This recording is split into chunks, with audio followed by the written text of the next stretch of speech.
तो आप देख रहे हैं कि मैं मुसारी गांव में आया हूं और जो वसीम जो मारा गया है वो मोम लिंचिंग में, और उसी के लिए कि आज भीम आर्मी के जिला अध्यक्ष हमारे साथ सद्दाम जी, उनसे हम बात करें, वो भी इस जगह पे पहुंचे हैं। तो आप क्या कहेंगे जिस तरह से अलवर जिले में इस तरह की मोम लिंचिंग की घटनाएं दिन दिन बढ़ रहे हैं, और एसपी का जो बयान आया है वो ये कह रहे हैं कि मोम लिंचिंग है नहीं, जिस तरह से जो परिजन इस घटना को बयान कर रहे हैं, तो आप क्या कहेंगे जो इतने घटनाएं घटी हैं? देखिए, ये जो मॉब लिंचिंग की घटनाएं हैं, ये ना सिर्फ अलवर जिले में बल्कि ये तो भारत के अंदर एक रिवाज सा बन गया है कि एक भीड़ आती है और किसी को भी मार के हत्या करके चली जाती है। तो सबसे पहले तो मैं यही कहना चाहूँगा कि ये जो मॉब लिंचिंग की घटनाएं जो पूरे देश के अंदर जहाँ जहाँ हो रही हैं, और जितने भी हमारे भाई, चाहे वो बुजुर्ग हो या नौजवान साथी हो, आज तक जितनी भी ये मॉब लिंचिंग घटनाएं हुई है वो 99% नौजवान साथियों के साथ हुई है। तो इस तरह की जो घटना है आदमी को अंदर से झकझोर देती है, बिल्कुल एक डर पैदा करती है कि कोई भी भीड़, अगर कुछ भी कोई घटना हो जाती है, कोई बात हो जाती है, एक भीड़ आती है, एक व्यक्ति की जान लेकर चली जाती है जी। जैसा कि अभी 20 दिन पहले नुह की जो घटना हुई है, जो एक नुह में सांप्रदायिक दंगा हुआ एक शोभा यात्रा के दौरान, उससे जो आज दिलों में नफरतें पैदा हो गई हैं। और ये जो वसीम भाई 1.5 साल से या 2 साल से वहाँ पर काम कर रहे थे, ऐसी कोई नौबत कभी नहीं आई कि उन पर किसी ने हमला किया हो या फिर उनको किसी ने डांटा हो या फिर उनको कोई तकलीफ पहुंचाई हो। और नुह की घटना के बाद तो क्या आप उस नफरत का नतीजा मानते हैं इस घटना को? देखिए, कहीं ना कहीं हमारी जो मौके पर जो दो लड़के और थे, उनके खुद का ये बयान है कि जिस समय उन्होंने हमला किया, जैसे भी आगे लगाई मार पीटना शुरू किया, वो ये कह रहे थे कि भाई मारो इन मुल्लों को। इस तरह के जो शब्द थे उन्होंने कहे, तो कहीं ना कहीं ये चीज नजर आती है कि हो सकता है उसका असर भी इधर देखने को मिल रहा है।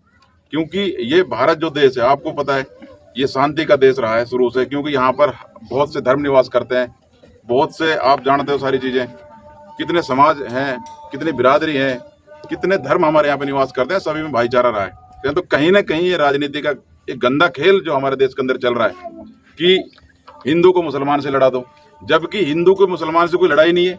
पहले भी जैसा आपने सवाल किया पत्रकार महोदय कि नुह की घटना जो है सिर्फ और सिर्फ, मैं जहां तक मानता हूं, मोनू मानेसर और बिट्टू बजरंगी, मोनू मानेसर का जो बयान आता है, जो कि पहले से ही मेवात के 3 लड़कों को मारने के जुर्म में फरार चल रहा था, जो व्यक्ति पहले से फरार चल रहा है, और वो कहता है कि भाई मैं यहाँ पर शोभा यात्रा में आ रहा हूँ और मैं खुद शामिल होऊंगा और हम जो है इसको शोभा यात्रा को निकालेंगे। अरे भाई, शौक से निकालो, अच्छी तरह निकालो। शोभा यात्रा तो पहले भी बहुत अच्छे से निकली है, लेकिन एक आरोपी जिसको राजस्थान पुलिस तलाश रही है, खोज रही है कि आरोपी किसी तरह की गिरफ्त में आए, वो व्यक्ति अगर इस बात को कहता है, तो क्योंकि पहले से ही कुछ दिन पहले ही उनकी हत्या हुई है, और यहाँ तक कि हत्या का भी देखो, हत्या तो हत्या होती है, लेकिन उनको जिंदा जला के मार दिया गया, एक गाड़ी के अंदर बांध करके उनको जिंदा जला के मार दिया गया।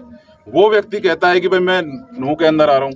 तो कहीं ना कहीं मुझे लगता है कि लोगों के अंदर जो रोष था, जो गुस्सा था, हो सकता है वो भी एक कारण हो। दूसरी बात, एक बिट्टू बजरंगी है, उसका नाम पहली बार हमने सुना, हमने पहले कभी उसका नाम सुना नहीं।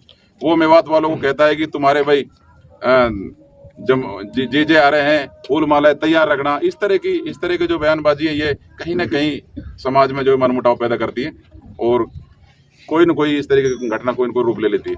तो मैं तो इसको गलत मानता हूँ। जैसा कि एक भीड़ ने उनको मिलकर मारा है, उसमें जंगलात डिपार्टमेंट के भी ऑफिसर मौजूद थे और कुछ ग्रामीण मौजूद थे।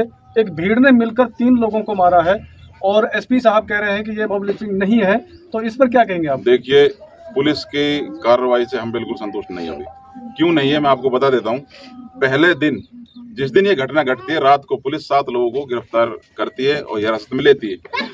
दूसरे दिन उनसे यह सवाल किया जाता है कि भाई आप लोगों ने क्या कार्रवाई की, रात ये घटना हुई, आपने कितनों को गिरफ्तार किया। पुलिस का ये बयान आता है कि भाई हमने 2-3 लोगों को गिरफ्तार किया है, जबकि 7 लोगों को मौके पर गिरफ्तार किया। भाई आप लोगों ने जितने को मौके के लोगों को जिनको गिरफ्तार किया है, आप वो 2-3 लोग क्यों बता रहे हो, आप 7 लोग क्यों नहीं बताते? दूसरी बात, जिस गाड़ी पे राजस्थान सरकार लिखा हुआ है वो जंगलात वालों की गाड़ी है, वन विभाग वालों की गाड़ी है। तीसरी बात, जिस जेसीबी को उन्होंने जब्त किया है, वो जेसीबी गांव वालों से कह करके, या जेसीबी उन्होंने, हम तो ये मानते हैं कि ये कोई हो सकता है सोची समझी साजिश भी हो सकती है, क्योंकि इतनी जल्दी, बहुत जल्दी कोई भी चीज, अगर जेसीबी कोई छोटा साधन नहीं है कि भाई आदमी ड्राइवर सीट पे बैठा और तुरंत उसको लगा दिया रास्ते में। कहीं ना कहीं हमें ये भी नजर आता है कि इसके अंदर कोई ना कोई साजिश भी हो सकती है। और फिर ये भी तो है कि ट्रैक्टर तो गाँव में हर तीसरे घर में मिल जाता है, लेकिन बिल्कुल। जेसीबी गांव में शायद एक या दो ही कोई मिलती है, और वो भी गांव में नहीं रहती, वो भी जहां पे उनको हाँ। काम मिलता है वहां साइड पे रहती है। तो वहां जेसीबी इतनी जल्दी किसी साजिश के तहत ही लाई जा सकती है। उसी को मैं कह रहा हूँ आपसे जी। कि इतनी जल्दी ऐसा तो नहीं कि कोई भी ऑपरेटर उसकी सीट पे बैठा है और किसी ने फोन करा तुरंत आगे लगा दी। भागती हुई गाड़ियां जब चलती हैं तो इतनी जल्दी से कोई भी चीज नहीं लगाई जा सकती रास्ते में, हमें जहां तक लगता है। तो आप इस घटना को क्या ये मानते हैं कि जो चुनाव नजदीक आ रहा है उसके एतबार से ये कोई साजिश रची गई हो एक हिंदू मुस्लिम करके, और चुनाव जीतने का जो आज प्रोपेगेंडा चल रहा है अपने देश में, क्या वो उसके आधार पर क्या बोलेंगे आप? देखिए, गंदी राजनीति तो देश में चली रही है। आपने देखा है नूह की जो घटना हुई है, हम इसको एक अचानक होने वाली घटना नहीं समझते। ये जो भी कुछ हुआ है, जो हिंसा हुई है नूह के अंदर, और हमें लगता है कि ये जो हिंसा जो हुई है ये सोची समझी साजिश थी। सोशल मीडिया के माध्यम से हमारे पास ये सूचना थी कि भाई इन्होंने 25,000 तलवारें बांटी है। तो 25,000 तलवारें जो बांटी गई थी भाई, वो कोई फूल बरसाने के लिए तो नहीं बांटी गई थी, कहीं ना कहीं वो गंदी मानसिकता थी दिमाग में। हम यहाँ की बात कर रहे हैं जी। जो आज की जो घटना है, जो कल की जो घटना हुई जी। है, जो इस बच्चे के साथ हुआ है, तो इसके बारे में क्या कहेंगे? क्या प्रशासन की तरफ से किस तरह से अभी तक आप लोगों के पास इनपुट है? क्या कार्रवाई हुई है? क्या आप मानते हैं किस तरह से? देखिए, कार्रवाई तो मैं अभी इसमें 0% मानता हूँ। कार्रवाई तभी हुई नहीं है, क्योंकि कार्रवाई अगर होती तो हम ये मानते कि जो उन्होंने गिरफ्तार किए थे उनसे कोई न कोई बात निकल के आती या पुलिस हमें बताती, भाई कुछ ना कुछ तो बताती कि इनसे ये हमें जानकारी प्राप्त हुई है। पुलिस ने साफ इंकार कर दिया कि मॉब लिंचिंग नहीं हुई है।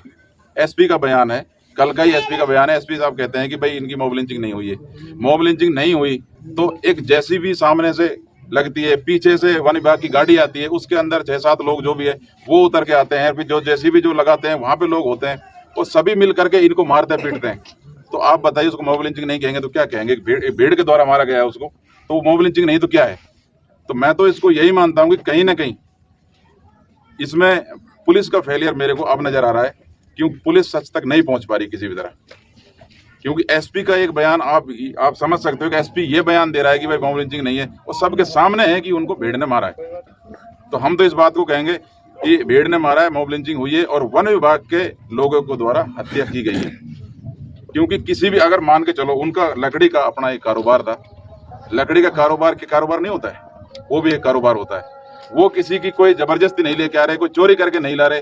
वो जो भी व्यक्ति अपने कोई पेड़ जो है जो ज्यादा बड़ा हो जाता है, या ऐसा लगता है कि भाई हम दूसरा लगा लेंगे या इस पेड़ इसको कटवा देते हैं, ज्यादा पुराना हो गया, वो लोग उन पेड़ों को खरीदते थे, अपनी आजीविका चलाते हैं, अपना गुजर बसर जो भी थी उनकी कर रहे थे। लेकिन उनको क्या पता था कि ये पेड़ जो है उनकी जान ले लेगा वहां। तो कहीं ना कहीं मुझे तो ये लगता है कि देखो, सरकार तो करा ही रही है, और ये पूरा का पूरा जो ये प्रोपोगेंडा है, ये सारा सरकार का रचाया गया है कि कहीं ना कहीं मुस्लिमों को, राजस्थान के अंदर की जो मैं बात करता हूँ, दलित और मुस्लिमों को सबसे ज्यादा दबाया जा रहा है। आज भी राजस्थान के अंदर कितना भेदभाव है कि एक बच्चा एक मटके से पानी पीने के लिए गया और टीचर ने उसको ऐसा मारा कि वो मर गया। उसके बाद आप जितेंद्र मेघवाल को देख लो, मूंछों के ऊपर उसको मार दिया गया, उसमें गोली मार दी गई। क्या कोई मूंछ नहीं रख सकता है? हमें ये हमारे भारत देश का संविधान है, ये हमें आजादी देता है, और सभी भारतीय जो है संविधान की नजर में समान है। तो फिर क्यों इतना भेदभाव किया जाता है? आपको मैं लिस्ट बता दूं, कार्तिक भील है, जुनैद नासिर है, सद्दाम खान है, अभी एक मौसम खान को वो उसके क्या बोलते हैं, कोई बली वली को बना के कि भाई इनको क्या कुछ करके उसको चढ़ा देगा। भाई क्यों? आपको मुस्लिम मिल रहा है क्या इस बलि चढ़ाने के लिए? और मैं तो ये कहता हूँ कि किसी को भी क्यों चढ़ा हुआ बलि? एक इंसानियत का जो कत्ल जो किया जा रहा है, ये नहीं होना चाहिए किसी भी हाल में। कहीं ना कहीं इंसानियत इसमें जो है खतरे में नजर आती है इन बातों से। आप देख लो, उसके बाद आसिफ खान है, सैकुल खान है, जितेंद्र मेघवाल है, अब हमारा भाई वसीम खान जो है इसी मॉब लिंचिंग का शिकार होके और इसी की भेंट जो है चढ़ गया।